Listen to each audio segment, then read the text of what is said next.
అందరికీ నమస్కారం అండి. ప్రభుత్వ ఉద్యోగ పెన్షన్లకు సంబంధించి డిఏ హైక్. డిఏ అనేది 5% వరకు పెరిగే ఛాన్స్. టీఆర్సీపై మరో సంచలనం దిశగా సర్కార్. సో ఈ వీడియోలో వీటి గురించి పూర్తి వివరాలు అయితే తెలుసుకుందామండి. సో ముందుగా వీడియోని సపోర్ట్ చేసే వారందరూ కూడా వీడియోని ఒక లైక్ చేసి మీ తోటి ఉద్యోగ మిత్రులకు వీడియోని అయితే షేర్ చేయండి. ఛానల్ని ఫస్ట్ ముందుగా విజిట్ చేసినట్లయితే తప్పనిసరిగా సబ్స్క్రైబ్ చేసుకుని పక్కన ఉండే బెల్ సింబల్ని యాక్టివేట్ చేసుకోండి. ప్రభుత్వ ఉద్యోగులకు డిఏ పెంపుపై కీలక అప్డేట్. సో హోళీకి ముందే డిఏ అనేది పెరిగే ఛాన్స్ అయితే కనిపిస్తుందండి. అంటే మ్యాక్సిమం 5% వరకు పెరిగే అవకాశం అయితే ఉంది. సో 5% వరకు కానీ పెరిగితే 63% డిఏ చేరుకుంటుంది. ద్రవ్యోల్బణ భారం మధ్య ఇది లక్షల కుటుంబాలకు ఊరట కలిగించే నిర్ణయంగా మారచ్చు. అధికారిక ప్రకటన మార్చి నెలలో ముఖ్యంగా హోలీ పండుగకు ముందు రావచ్చని ఉద్యోగ సంఘాలు చెబుతున్నాయి. ఇక డిఏ లెక్కలు అఖిల భారత వినియోగదారుల ధరల సూచిక ఆధారంగా నిర్ణయిస్తారు.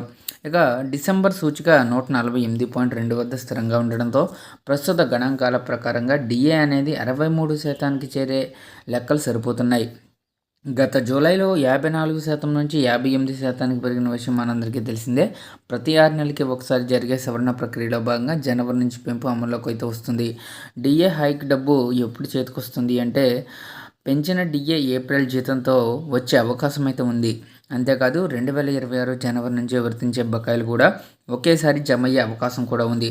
దీంతో ఉద్యోగుల ఖాతాల్లో నుంచి మొత్తం చేరే ఛాన్స్ అయితే ఉంది. 8వ వేతన సంఘం పరిస్థితి ఏమిటి? 8వ వేతన సంఘం ప్రక్రియ కూడా మొదలైంది. కేంద్రం ఇప్పటికే విధి విధానాలకు ఆమోదం తెలిపింది. అయితే కమిషన్ తన సిఫార్సులు ఇవ్వడానికి దాదాపుగా 18 నెలల పట్టొచ్చని అంచనా. అయితే ఉద్యోగులు పెన్షనర్లు 7వ వేతన సంఘం పరిధిలోనే కొనసాగుతారు. అందుకే డిఏ పెంపు ప్రస్తుతం తాత్కాలికంగా ఉపశమనంగా భావిస్తున్నారు. ఇక న్యూఢిల్లీలో 8వ వేతన సంఘం కార్యాలయం ప్రారంభమైంది. ఫిబ్రవరి 25న ప్రధాన ఉద్యోగి సంఘాల సమావేశమై తమ డిమాండ్లపై చర్చించనున్నాయి. వేతన పునరుద్ధరణ, ఫిట్మెంట్ ఫ్యాక్టరు, కనీస వేతనం, అలివెన్సులు, సేవా షరతులు వంటి అంశాలపై ఉమ్మడి మెమోరాండం సిద్ధం చేస్తారు. ఇక ఉద్యోగి సంఘాల డిమాండ్లు ఏమిటంటే అఖిల భారత ఎన్పిఎస్ ఉద్యోగుల సమైక్య దేశవ్యాప్తంగా వారం రోజుల కార్యక్రమం చేపట్టింది. సుమారు 400 జిల్లాల్లో ప్రతినిధులు పాల్గొంటూ ముఖ్యమైన డిమాండ్లను వినిపిస్తున్నారు. 8వ వేతన సంఘం 200 రోజుల్లో నివేదిక సమర్పించాలని, కేంద్ర నిబంధనలు కేంద్రపాలిత ప్రాంతాల్లో ఏకరీతిగా అమలు చేయాలని కోరుతున్నాయి.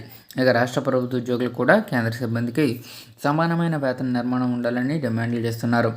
అధికారిక సమాచారం కోసం ప్రత్యేక వెబ్సైట్ కూడా రూపొందించడం జరిగిందండి. ఇందులో కమిషన్ విధి విధానాలు, కూర్పు ప్రశ్నాపత్రం, డేటా పోర్టల్ అందుబాటులో ఉంటాయి. ఉద్యోగులు, పెన్షనర్లు తమ యొక్క సూచనలు, అభిప్రాయాలను నేరుగా సమర్పించడానికి వీలుంది.